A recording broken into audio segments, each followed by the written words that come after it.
What an amazing success story. Who has guided you over those 10 years? Who's guided you along this success path? We've guided ourselves, I should like to think.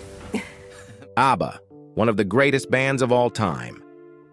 But behind the dazzling spotlight lies an untold story. A story of musical genius Benny Andersson, the mastermind behind timeless hits like Dancing Queen and Mamma Mia, yet also a man who faced rumors of betrayal, struggles with alcoholism, and bitter internal conflicts. He built a global music empire, but he also endured losses, controversial choices, and secrets the public has never known. The tense relationship with Frida, creative clashes with Agnetha, and the immense pressure within ABBA made Benny one of the most complex figures in music history. But what really happened behind ABBA's curtains? And why might this truth change the way you see them forever? Let's uncover it now. Benny Andersson was born on December 16, 1946, in the Vasastan district of Stockholm, Sweden, into an ordinary family. His father, Gösta Andersson, was a construction engineer, and his mother, Leila Andersson, was a typical housewife of the era. The family was not wealthy, but one thing was always present in their small home: music. Benny's father and grandfather, Ephraim Andersson, were not professional musicians, but they had a deep passion for the accordion and Swedish folk music. Every evening, they would play music together while Benny quietly observed. No one could have guessed that these simple folk melodies would later become the foundation for a musical genius.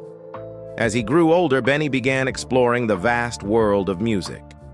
One day, he bought a record, Du bist music by Katarina Valente, a singer famous for Schlager, a popular pop genre in Europe at the time. But the moment that changed everything for him was when he heard Jailhouse Rock by Elvis Presley. Unlike other kids who were captivated by Elvis's explosive vocals, what struck Benny the most was the piano in Treat Me Nice on the B-side of the record.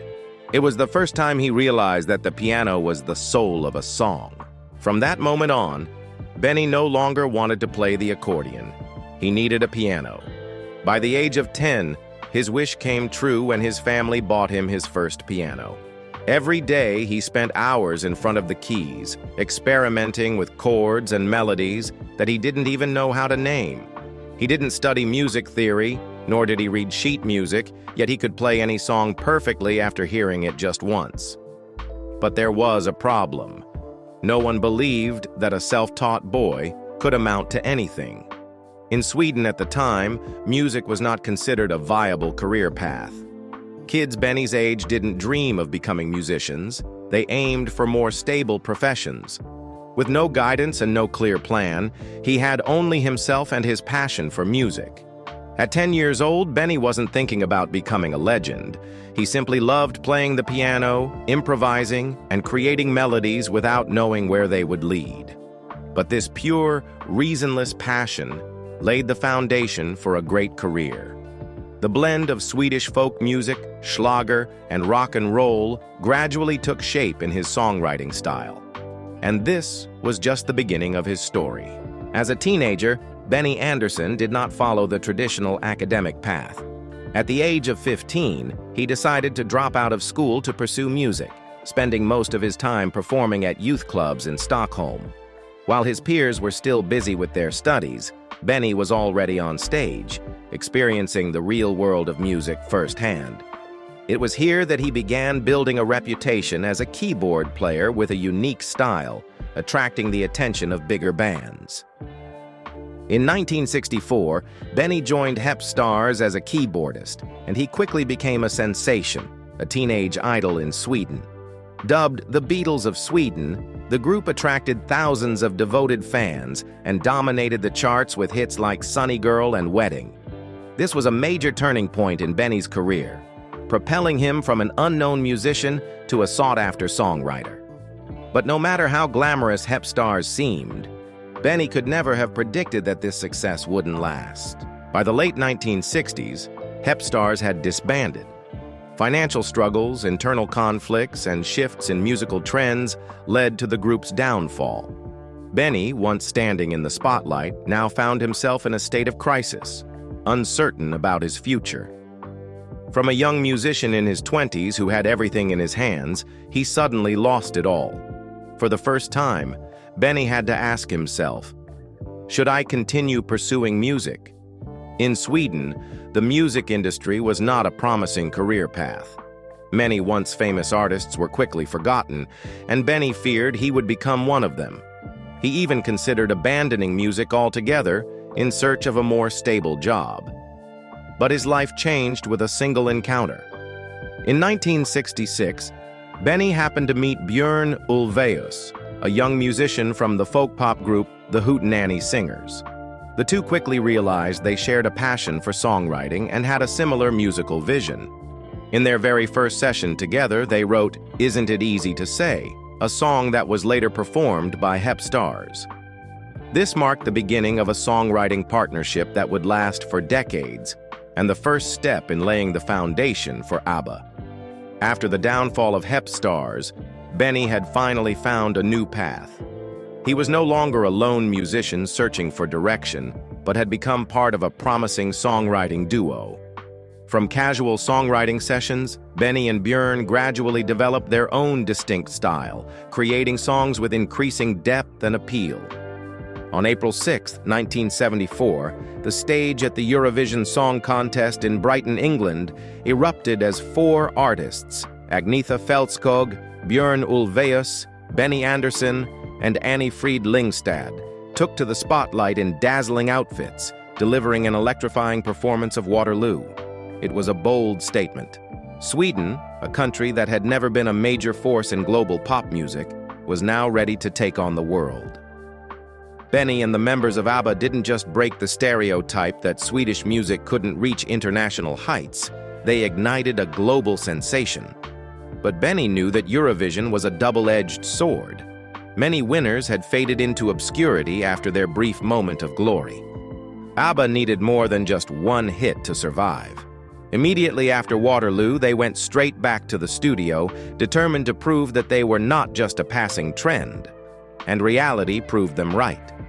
Within a year, ABBA had gone from a Eurovision act to a worldwide phenomenon. Mamma Mia became a massive hit, especially in Australia, where fans were so obsessed that radio stations played the song on repeat due to overwhelming demand. This marked the beginning of one of the most glorious eras in pop music history. From the mid-1970s to the early 1980s, ABBA dominated the music industry. Selling over 400 million records, they became the greatest pop group of their time. Dancing Queen, Fernando, and Knowing Me, Knowing You topped charts worldwide, sparking a wave of fan frenzy across Europe, the US, Australia, and Asia. Yet despite their global success, ABBA never received the respect they deserved from Western critics. They were dismissed as too commercial, a manufactured product, lacking real artistic depth. But to Benny, that didn't matter. "As long as the fans love our music, I don't need anyone else's approval," he once said. And time proved him right. ABBA may not have been critics' favorites, but they became one of the most influential forces in mainstream pop. However, behind the dazzling success was an unimaginable level of pressure that only those inside the group truly understood. Benny Andersson, with his perfectionist nature, was never satisfied with the first recording. He demanded that every note, every beat be flawless. Agnetha and Frida often had to record the same song over and over until they were utterly exhausted. For Benny, a song wasn't just about sounding good, it had to carry emotion, to reach the listener's heart. But this relentless pursuit of perfection inevitably created tension within the group. Agnetha, blessed with a naturally beautiful voice but also the most sensitive among them, grew weary of the grueling demands in the studio. She wasn't just a singer, she was a human being with real emotions. Benny's perfectionism, which had propelled ABBA to the top, was becoming a burden in her eyes. And professional stress wasn't the only issue. Their personal relationships were unraveling as well. Both couples within the group, Björn and Agnetha, Benny and Frida, ended up divorcing. When love faded, the group could no longer hold together the way it once had. The breakup between Benny and Frida left deeper wounds than many realized. While Björn and Agnetha parted ways with sadness but mutual respect, Benny and Frida's divorce was filled with bitterness. Rumors of Benny's infidelity made it impossible for Frida to forgive him. After their split, they barely kept in touch. These fractures inevitably affected their work. Agnetha, already exhausted from years of pressure, no longer wanted to continue. She slowly withdrew from the studio, while Frida also became more distant. Though Benny tried to keep things going, the group's dynamic had already changed. In 1982, ABBA ceased all activities, but no one officially said goodbye. There was no farewell concert, no formal breakup announcement. They simply vanished, leaving an unsettling silence for their fans. But was that truly the end? Do you still remember ABBA's timeless melodies? The lyrics, "You can dance, you can jive, having the time of your life." From Dancing Queen or "The winner takes it all, the loser standing small," still echo in your mind, don't they? But do you recall that moment in 1982 when ABBA suddenly stopped performing without a single farewell? How did you feel when they silently disappeared from the stage without ever declaring their breakup? Share your thoughts below. What are your fondest memories of ABBA? It was evident that as ABBA reached the peak of their fame, the cracks between its members also widened. While their careers soared to unimaginable heights, their marriages crumbled, leaving deep emotional wounds. But what really happened behind the scenes? Let's take a closer look at the turbulent love life of Benny Andersson, from his passionate yet painful relationship with Frida to his decades-long marriage with Mona Nörklit. The love story between Benny Andersson and Annie Frid Lyngstad, Frida, was more than just a romance within ABBA. It was an emotional roller coaster spanning over a decade. They were together for 11 years, but married for only 2 before everything fell apart. How did a seemingly solid relationship disintegrate so quickly? Benny and Frida met in 1969 when both were still carving out their individual music careers. Benny, with his innate songwriting talent, was instantly drawn to Frida's deep, soulful voice and her strong, independent personality. She wasn't just a singer. She was a confident woman who refused to bow down to anyone. That made Benny both infatuated and challenged. Their relationship grew alongside ABBA's rise, and throughout the 1970s, they became one of the 2 famous couples in the group. However, unlike Björn and Agnetha, whose breakup was reflected openly through their music, Benny and Frida kept their personal struggles more private. They officially tied the knot in 1978 after nearly a decade together. But rather than marking the start of a blissful chapter, their wedding was, in reality, a sign of an impending end. No one knows exactly when the cracks began to show, but rumors of Benny's infidelity started surfacing during ABBA's final years. In a 1981 Expressen interview, Benny stated, "I don't know how others would handle this. Frida and I are still friends, and I'm still a member of ABBA.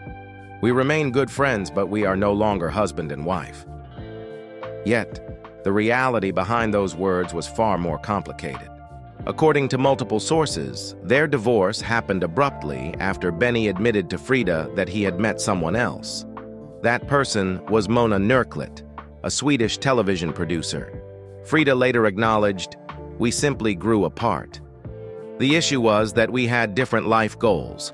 We were always honest and talked about everything. After long and difficult conversations, we decided to go our separate ways." Even so, their breakup was far from easy. Frida later admitted, "There were a lot of tears and many discussions, but there was no way back. Breaking up became a necessity." On November 26, 1980, just 2 years after their wedding, Benny and Frida announced their separation. By 1981, their divorce was finalized, bringing an end to what was once considered the strongest relationship in ABBA. Still, Benny insisted that their professional relationship could continue. We have discussed what will remain within the group despite everything we've been through. We decided to stay together for the music. Frida agreed, adding, "Now that Benny and I have broken up, we can work together much better." But reality didn't unfold that way. ABBA attempted to return to the studio in 1982, but after both couples had separated, they realized things were no longer the same. The emotional fractures had deeply affected the group's dynamic. The most controversial aspect of Benny's divorce from Frida wasn't the fact that he left the marriage, but how quickly he moved on. Just months after finalizing his divorce, Benny married Mona Nurklit, a Swedish television presenter. Their wedding took place in 1981, the same year he officially ended things with Frida. This raised many questions about Benny's faithfulness. Had his marriage with Frida been over long before they announced it? Or was his relationship with Mona the real reason he no longer wanted to stay with Frida? Whatever the truth may be, the speed of his new marriage caused a stir, and Frida never publicly commented on the matter. But contrary to initial skepticism, Benny and Mona's marriage has lasted over 40 years, long enough to prove that she was not just a temporary replacement. Together, they have a son, Ludvig Andersson, who later pursued a music career of his own and played a significant role in the ABBA Voyage project. Mona was not a star, nor did she appear in the media as often as Frida or Agnetha. She remained behind the scenes, supporting Benny in both life and work. Perhaps it was this sense of calm that helped Benny find stability after the intense years with ABBA. But no matter how happy Benny and Mona may be, one undeniable truth remains. His marriage with Frida left behind a lingering sense of regret. Not because they broke up, but because they never had the chance to reconcile. The conflicts, the wounds, and the growing distance turned them into strangers despite having shared more than a decade together. Perhaps that is the saddest part of this story. A love so powerful, one that overcame so many challenges, yet in the end, it still could not defy fate. After their breakup, Benny continued his music career, while Frida moved to Switzerland and later married Prince Heinrich Russo-Royce von Plauen. If you're an ABBA fan, what are your thoughts on Benny and Frida's love story? In the world of fame and fortune, is loyalty an impossible luxury? Is it something that must be sacrificed as the price of stardom? After ABBA ceased activities in 1982, Benny found himself in a void. The group that had once dominated the world had suddenly gone silent, and he, someone who had lived for music, was left without a clear purpose. Years of relentless creative pressure, personal losses, and emotional turmoil led Benny to seek solace in alcohol. For years, he never acknowledged the severity of his problem. It wasn't until 2011, at the age of 64, nearly a decade after he had quit drinking, that Benny publicly spoke about his struggle with alcohol for the first time. In an interview on Sweden's SVT television channel, he candidly admitted, "When it comes to the tough battle against addiction, it doesn't matter who you are. I didn't feel well without alcohol, so I knew I was in trouble. I sought help, and I got it." Benny once believed that drinking helped him ease the stresses of life. But the deeper he sank, the more he realized he was losing control. Eventually, alcohol was no longer a means of escape. It became something he depended on. He went on to explain that he recognized the danger when he felt he couldn't function without alcohol. He admitted, "I knew that if I kept drinking, there was a real risk I would lose everything. If you drink enough for long enough, you will lose everything." What's striking is that Benny made the decision to quit drinking in 2001, exactly 20 years after ABBA's last major UK hit, "The Winner Takes It All." Perhaps this coincidence forced him into reflection. When the group was active, he had control over everything, but as time passed, he realized he was at risk of losing himself. No one knows exactly what Benny endured during his journey to sobriety, but what matters is that he succeeded. He has remained sober since 2001, a journey that now spans more than 2 decades. Substance abuse even impacted his son, Ludvig Andersson. In a 2011 interview, Ludvig revealed, When you have the genes and push yourself as hard as I did, you can become addicted to alcohol very quickly. And if you mix it with other substances, as I did, the process happens even faster. This highlights that alcoholism isn't just a personal habit. It can be influenced by both genetics and environment. However, like his father, Ludwig also managed to find his way out of the darkness. Overcoming his addiction allowed Benny to regain control of his life and rediscover his purpose. He continued composing, led the Benny Andersson's orchestra, and participated in various meaningful musical projects. Today, Benny is not only recognized as a music legend, but also as one of Sweden's wealthiest individuals, according to Veckans Affärer.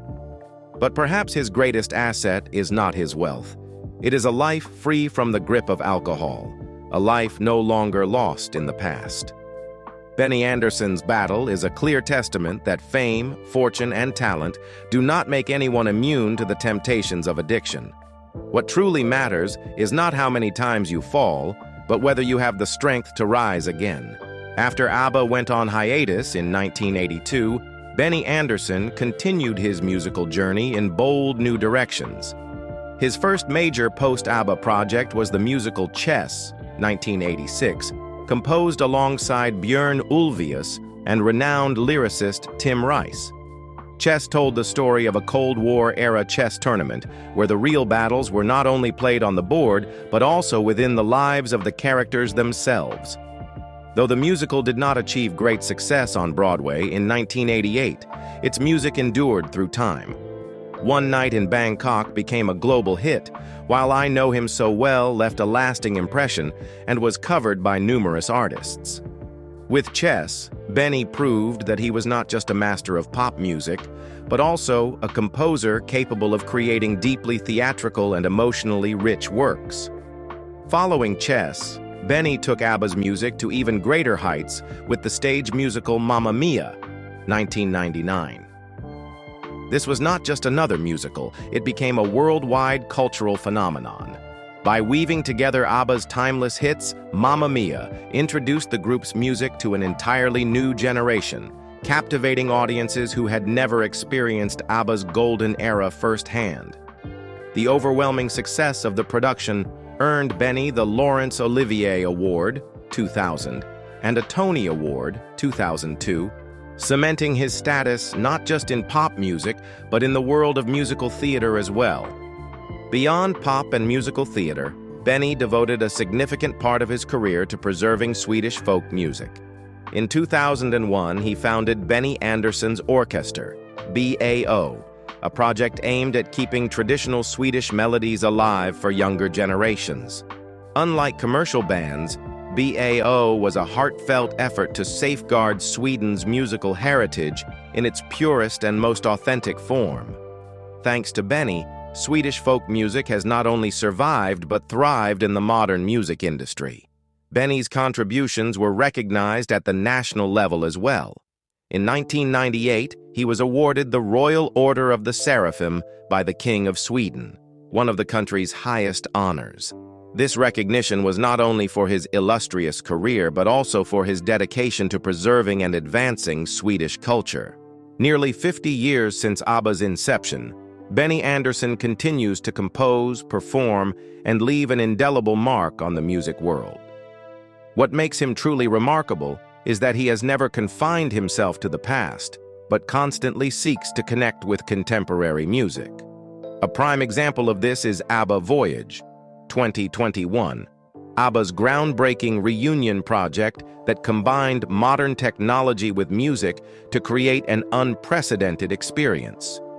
Featuring digital avatars that recreated ABBA in their prime, ABBA Voyage allowed the group to continue performing without physically being on stage, revolutionizing the entertainment industry. Benny Andersson's legacy extends far beyond ABBA's iconic hits. His ability to connect music with human emotion has made his work a part of millions of lives worldwide. If music is a story that never truly ends, then Benny is the one who continues writing its next chapters, long after generations have come and gone. Time may change many things, but one certainty remains. His legacy will live on forever. At 78, Benny Andersson remains deeply committed to music, showing no signs of slowing down. In 2021, ABBA reunited and released Voyage, their first studio album in nearly 40 years, sending shockwaves through the music industry.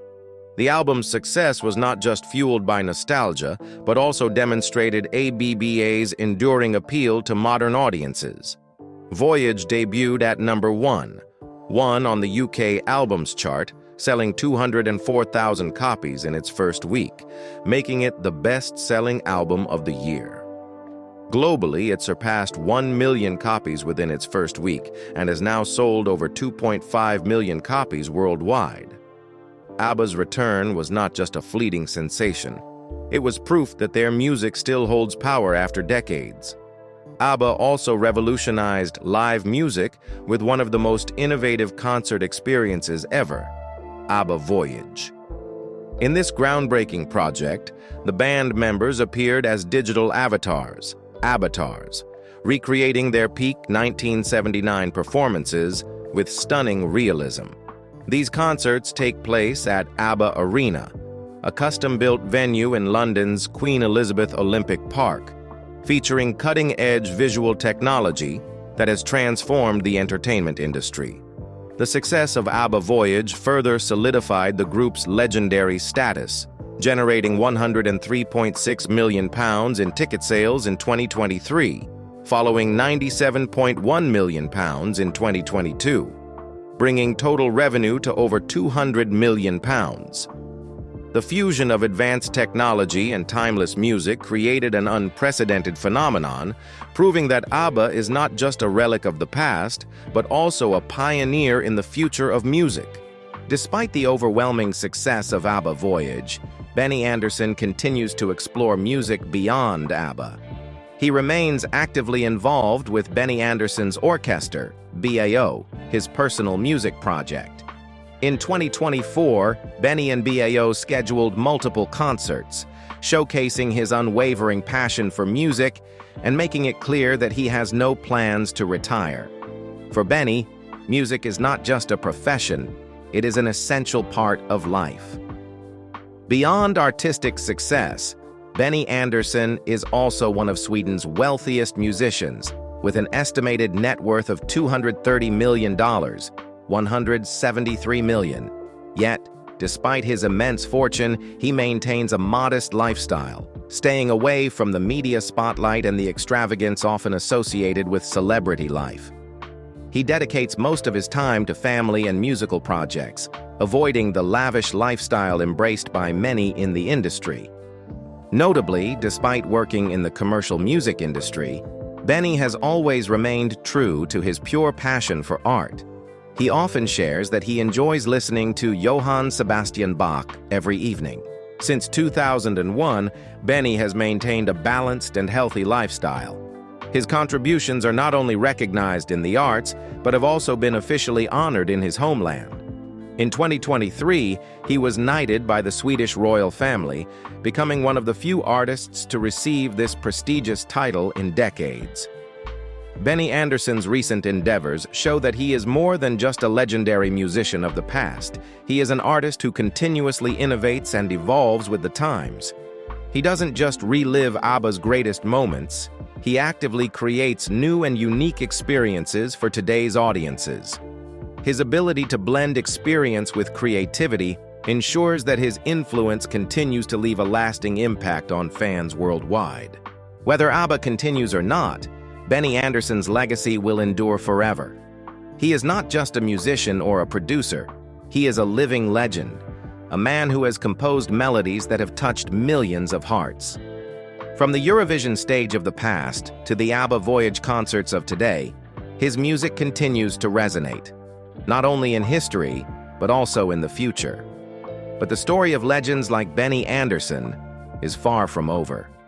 Hit subscribe now to join us in uncovering more untold stories behind the brilliance of the greatest musical icons. See you in the next video.